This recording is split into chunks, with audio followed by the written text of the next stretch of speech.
Dear student, आज हम लोग पढ़ेंगे मानव नेत्र, ह्यूमन आई। आज का हमारा टॉपिक है ह्यूमन आई। ये इम्पॉर्टेंट टॉपिक है। मानव नेत्र। मानव नेत्र एक प्रकार का प्रकाशीय यंत्र है। एक प्रकाशीय यंत्र है जो हमारे शरीर में संवेदना उत्पन्न करता है। नेत्र क्या है? एक प्रकार का प्रकाशीय यंत्र है जो संवेदना, दृष्टि संवेदना उत्पन्न करता है। ये कौन सी संवेदना उत्पन्न करता है? दृष्टि संवेदना।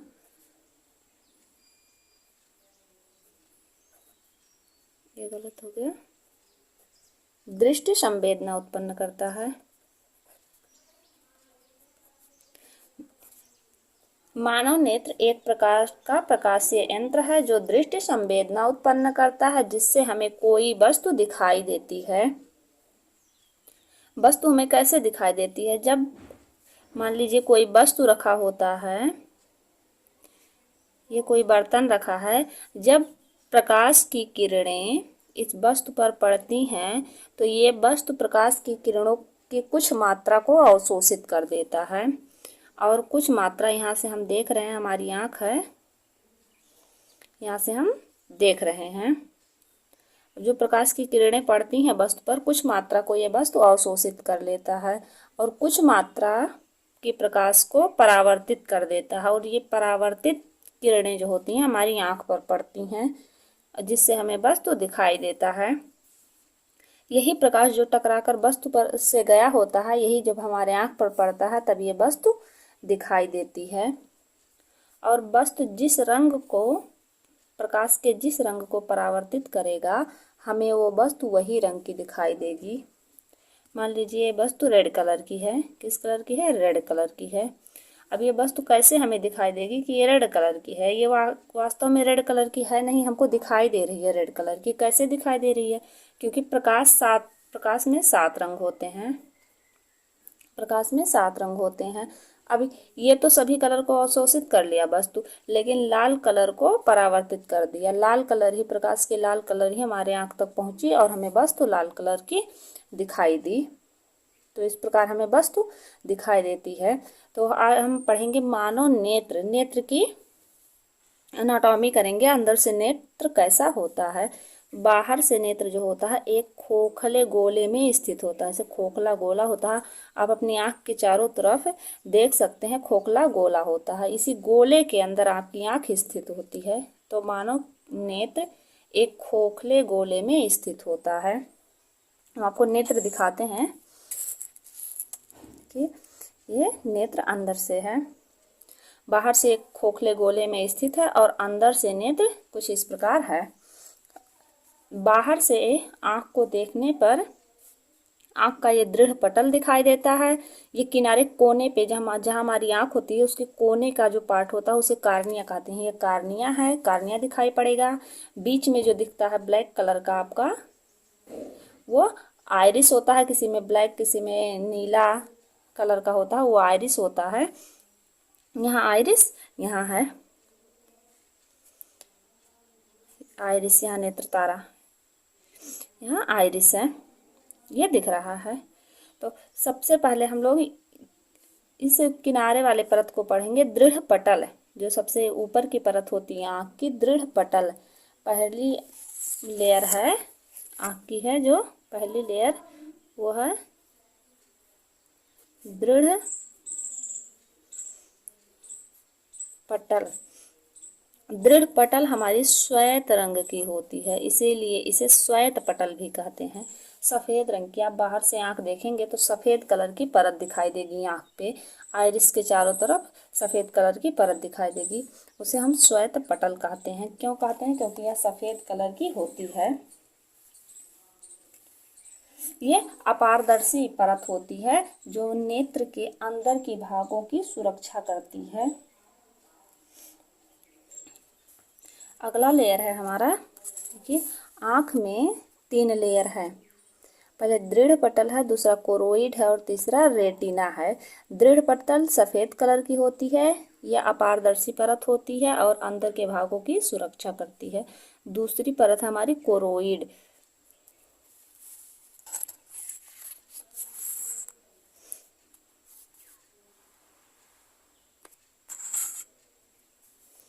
दूसरी परत क्या है? कोरोइड।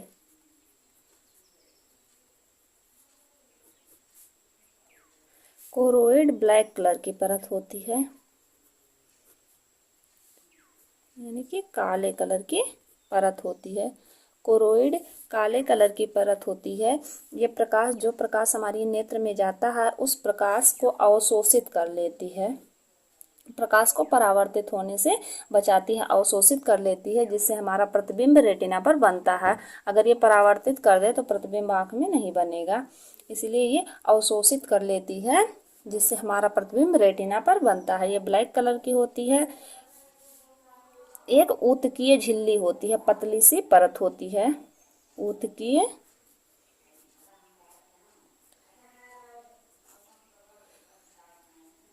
झिल्ली होती है। ये काली कलर की एक ऊतकीय झिल्ली होती है जो आंख में आने वाले प्रकाश की मात्रा को अवशोषित कर लेती है। और एक इम्पॉर्टेंट बात यह है कि इस परत में हमारे आंख में की इस लेयर में वेन्स होती हैं। क्या होते हैं? वेन्स होती हैं, यानी कि सिराएं होती हैं, जो ऑक्सीजन और ग्लूकोज को हमारी आंख में प्रोवाइड करवाती हैं। ये हमारी आंख में ग्लूकोज और ऑक्सीजन की मात्रा को प्रोवाइड कराती हैं। हमारी आंख को ज़रूरत होती है ऑक्सीजन और ग्लूकोज को, एनर्जी की ज़रूरत होती है, ऑक्सीजन को ज़रूरत होती है। तो कौन लाता है? इसी भाग में हमारी सिराएं होती हैं। अगला तीसरा लेयर है रेटिना। देखिए ये तीसरा लेयर है, इस लेयर का नाम है रेटिना। प्रतिबिंब इसी रेटिना पर ही बनता है। हमारी आंख में प्रतिबिंब बनता है, रेटिना पर बनता है प्रतिबिंब।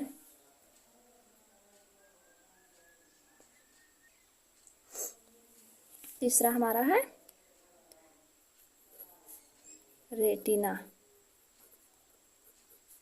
रेटिना को हिंदी में दृष्टि पटल भी कहते हैं। दृष्टि पटल। पहला परत है दृढ़ पटल, यह अपारदर्शी होता है, और तीसरा परत है दृष्टि पटल, ये रेटिना है। इस पर प्रतिबिंब, हमारे आंख में प्रतिबिंब इसी भाग पर बनता है।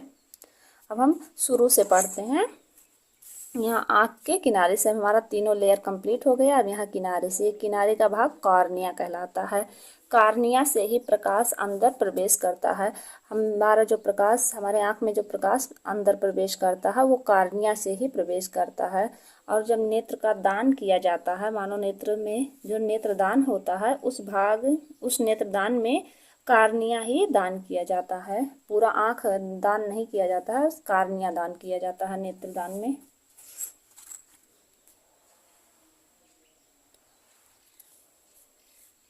अगला हमारा है अगला ये तीनों परत हो गए। तीनों परत के बाद फिर पहला क्या है? कॉर्निया।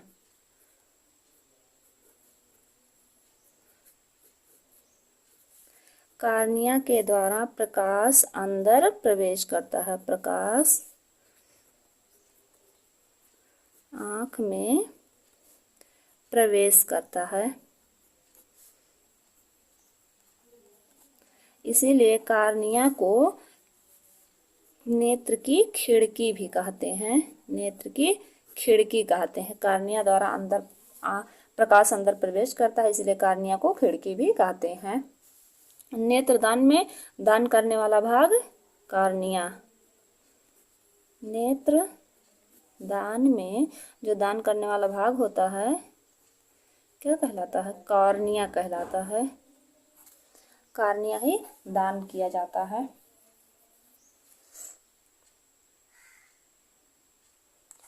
तो हम फिगर से देखिए। अब कॉर्निया की कैसे परिभाषा लिख सकते हैं कि मानव नेत्र में जो आगे उभरा हुआ भाग होता है कॉर्निया कहलाता है। कॉर्निया के द्वारा ही प्रकाश आंख में अंदर प्रवेश करता है। कॉर्निया एक अपारदर्शी परत परत होती है। कार्निया को नेत्र की खिड़की भी कहा जाता है। नेत्रदान में दान करने वाला भाग कार्निया कहलाता है। अब इसके पीछे पढ़ेंगे हम लोग नेत्र तारा। ये देखिए नेत्र तारा है, इसके पीछे का भाग नेत्र तारा, इसी को आइरिस कहते हैं, इसी को परितारिका कहते हैं।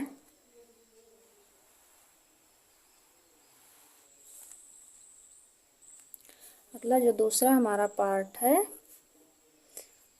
आइरिस या नेत्र तारा या परितारिका।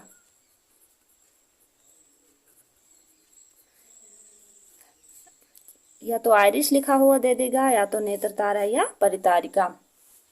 को इसमें से क्वेश्चन पूछता है कि आंख के कलरिंग वाला पार्ट कौन सा होता है। आंख में कौन सा पार्ट कलरफुल होता है, तो कौन सा होता है, आइरिस। आइरिस कैसा पार्ट होता है, कलरफुल पार्ट होता है। अब इसमें कैसे रहेगा, कार्निया के पीछे एक रंगीन अपारदर्शी झिल्ली का पर्दा होता है। अपारदर्शी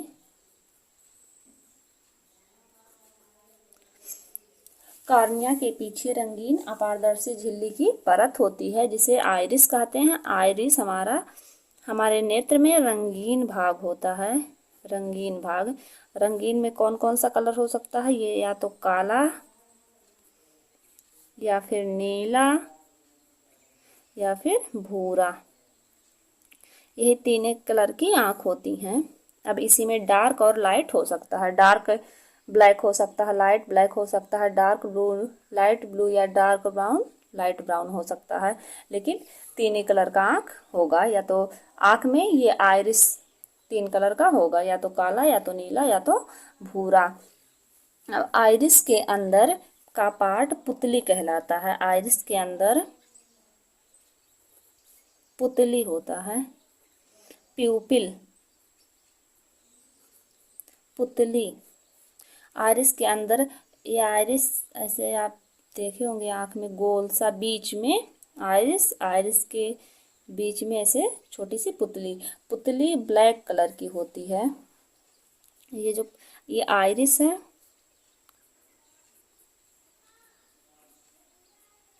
ये नीचे, ये बीच में इसके पुतली होता है। पुतली ब्लैक कलर की होती है। पुतली का कोई कलर नहीं होता है, बस ब्लैक कलर की होती है पुतली।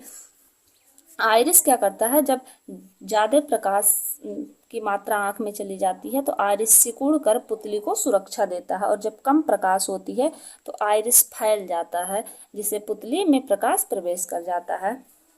आप कभी धूप में जाते हैं तो आपकी आंख ऐसे अचानक से बंद होने लगती है, या कभी तेज प्रकाश होती है, तेज लाइटिंग हो जाती है तो आपकी आंख बंद होने लगती है, क्योंकि ये जो आइरिस होती है ये सिकुड़ने लगती है। पुतली को सुरक्षित करने के लिए पुतली में आइरिस की प्रकाश की मात्रा को नियंत्रित करने के लिए आइरिस सिकुड़ने लगती है। और जब धूप से वहीं छांव में जाते हैं तो आपको आंख फैलाकर देखना पड़ता है। क्योंकि आइरिस पहले तो सिकुड़ा हुआ हो जाता है जब तेज प्रकाश में जाते हैं, उसके बाद जब कम प्रकाश में जाते हैं तो आइरिस फैलने लगता है, जिससे हमें आंख फैलाकर देखना पड़ता है। आइरिस पुतली की सुरक्षा करती है। तेज प्रकाश में आइरिस सिकुड़ जाती है और कम प्रकाश में आइरिस फैल जाती है। अब इसके पीछे हमारा नेत्र लेंस। देखिए कार्निया के पीछे आइरिस के पीछे नेत्र लेंस।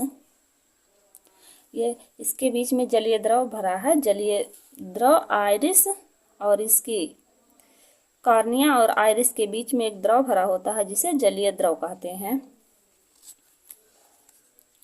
इसके पीछे है नेत्र लेंस। अगला हमारा टॉपिक है नेत्र लेंस। चौथा जो पार्ट है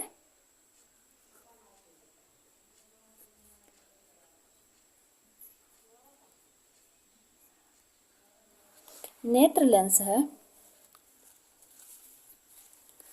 नेत्र लेंस, मानव का जो नेत्र लेंस होता है वो उत्तल लेंस होता है।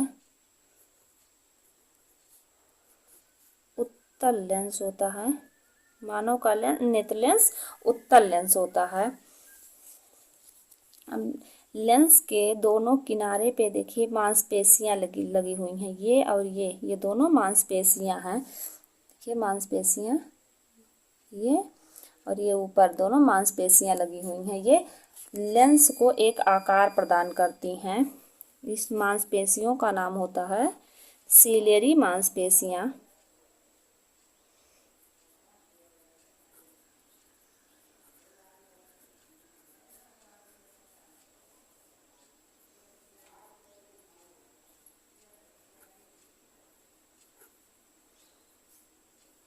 सीलियरी मांसपेशियां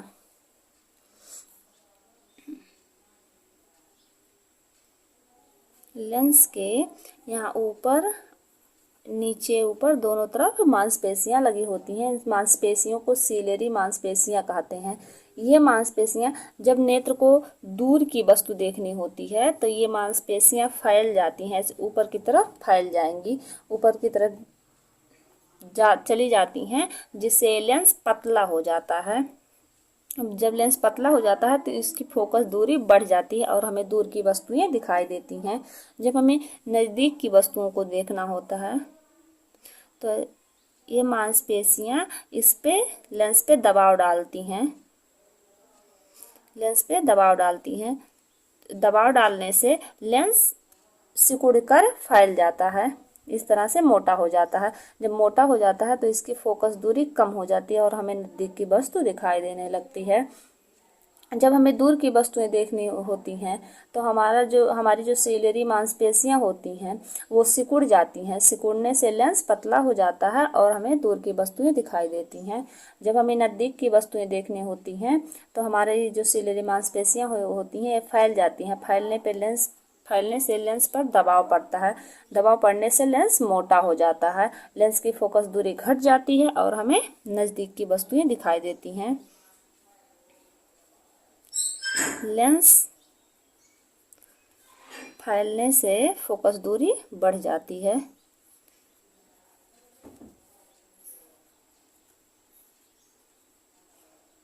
फोकस बढ़ जाती है और फोकस बढ़ने से हमें दूर की वस्तुएं दिखाई देती हैं। कहाँ? दूर की। और ये जब लेंस सिकुड़ जाता है, जब मांसपेशियां इस पर दबाव डालती हैं तो लेंस मोटा हो जाता है, मोटा हो जाता है, जिससे इसकी फोकस दूरी घट जाती है और हमें नज़दीक की वस्तुएं दिखाई देती हैं। तो ये कौन करता है? सीलियरी मांसपेशियां लेंस को एक आकार प्रदान किए रहती हैं। यही मांसपेशियां जब वृद्ध आदमी हो जाता है तो ये मांसपेशियां ढीली पड़ जाती हैं, जिससे लेंस का दबाव कम हो जाता है। ना लेंस पर दबाव डालती है, ना लेंस को फैलाती है और ना सिकोड़ती हैं। तो हमें ना तो दूर की वस्तुएं साफ दिखाई देती हैं और ना नज़दीक की वस्तुएं स्पष्ट दिखाई पड़ती हैं। अब अगला देखिए, ये हो गया लेंस। अब प्रकाश कार्निया से आया आइरिस पे पड़ा। आइरिस इस प्रकाश की मात्रा को नियंत्रित किया, कितना प्रकाश अंदर जाना है, सिकुड़कर या फैलकर नियंत्रित किया। प्रकाश गया लेंस पर। अब लेंस पर प्रकाश पहुंचा तो लेंस फोकस कर दिया प्रकाश को रेटिना पर। रेटिना पर जब फोकस किया तो रेटिना पर हमारा प्रतिबिंब बन गया। रेटिना पर दो बिंदु होते हैं। एक देखिए लिखा है यहाँ पीत बिंदु, एक लिखा है यहाँ अंध बिंदु। ये पीत बिंदु जो होता है इस पर अस्पष्ट प्रतिबिंब बनता है। ये 2 mm व्यास का गोल बिंदु होता है, इस पर अस्पष्ट प्रतिबिंब बनता है। अंध बिंदु पर प्रकाश का कोई प्रभाव नहीं पड़ता है, इस पर प्रतिबिंब नहीं बनता है।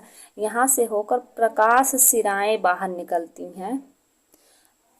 जो मानव नेत्र में इस रेटिना पर प्रकाश सिराएं होती हैं, इसी अंध बिंदु से होकर बाहर निकलती हैं और मस्तिष्क तक जाती हैं। प्रकाश सिराओं को ऑप्टिक नर्व भी कहते हैं।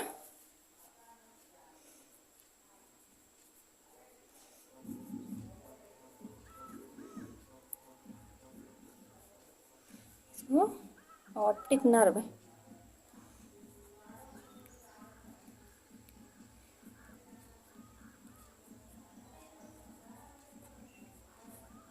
ऑप्टिक नर्व कहते हैं। ये मस्तिष्क तक जाती हैं और रेटिना पर प्रतिबिंब हमारा वास्तविक और उल्टा बनता है। जो प्रतिबिंब रेटिना पर बनता है ये वास्तविक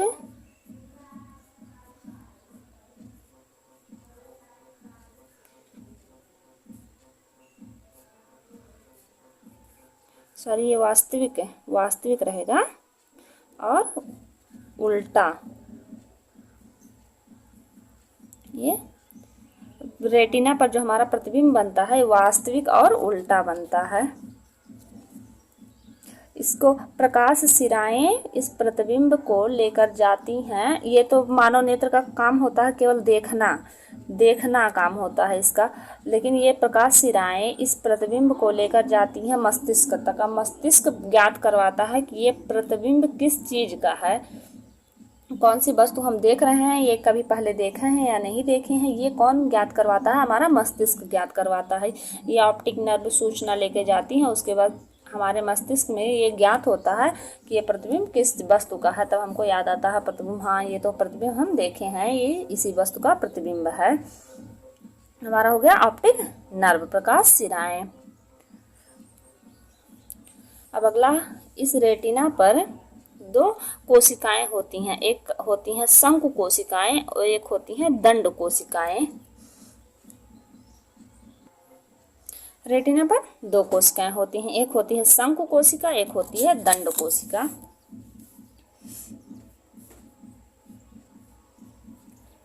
दो सेल्स, कौन कौन सा, शंकु और दंड, कोन और रॉड सेल्स, दो सेल्स होती हैं।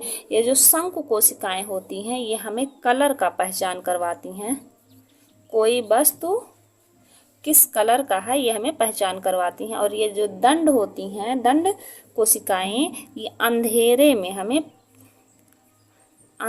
में हमें दृष्टि ज्ञान करवाती हैं।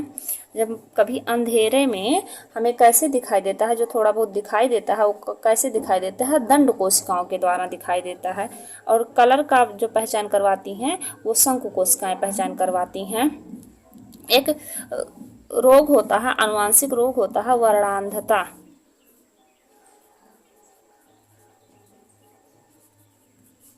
वर्णांधता एक आनुवांशिक रोग है। आनुवांशिक मतलब होता है कि ये पीढ़ी दर पीढ़ी चलता है। जैसे किसी के माता पिता में है तो उसके पुत्र में होगा, उसके पुत्र से उसके पुत्र में होगा, उसके पुत्र से उसके पुत्र या पुत्री में होता जाएगा। तो ये आनुवांशिक रोग है वर्णांधता। इसको कहते हैं कलर ब्लाइंडनेस। ये कलर ब्लाइंडनेस में व्यक्ति प्रायः लाल व हरे कलर का पहचान नहीं कर पाता,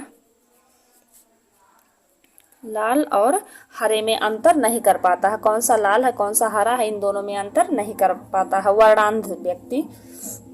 तो जो शंकु कोशिकाएं होती हैं उस व्यक्ति में शंकु कोशिकाएं कमजोर होती हैं, वो कलर का स्पष्ट पहचान नहीं कर पाती हैं, प्रायः लाल और हरे कलर का।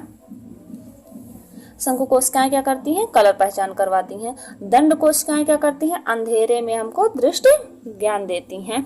थोड़ा बहुत जो दिखाई पड़ता है अंधेरे में वो दंड कोशिकाओं के कारण ही दिखाई देता है। जब विटामिन ए की कमी हो जाती है, विटामिन ए की कमी से कौन सा रोग होता है, कौन सा रोग होता है, रतौंधी। विटामिन ए की कमी से रतौंधी रोग होता है। जब विटामिन ए हो जाता है तो ये हमारी जो दंड कोशिकाएं प्रभावित होती हैं। विटामिन ए की कमी से दंड कोशिकाएं प्रभावित होती हैं। जब दंड कोशिकाएं प्रभावित हो जाती हैं तो अंधेरे में हमें दिखाई नहीं देता है। देखिए रतौंधी में हमें शाम को जब जैसे थोड़ा अंधेरा होगा तो रतौंधी रोग की व्यक्ति को दिखाई नहीं पड़ेगा, क्योंकि ये दंड कोशिकाएं इससे प्रभावित होती हैं। अब हमारा एक टॉपिक और बचा, ये बचा जलीय द्रव और ये कचाभ द्रव। जलीय द्रव, यह जलीय द्रव कॉर्निया और नेत्र लेंस के बीच एक पारदर्शी, कैसा,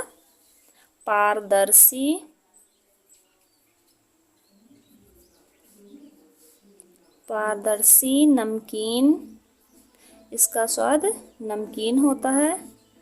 नमकीन द्रव भरा होता है। कॉर्निया और नेत्र लेंस के बीच पारदर्शी नमकीन द्रव भरा होता है जिसे जलीय द्रव कहते हैं। इसका अपवर्तनांक 1.336 होता है। जलीय द्रव का अपवर्तनांक 1.336 होता है। इसी जलीय द्रव के बगल बगल यहाँ और यहाँ होती हैं लाइक्राइमल ग्लैंड्स। लाइक्राइमल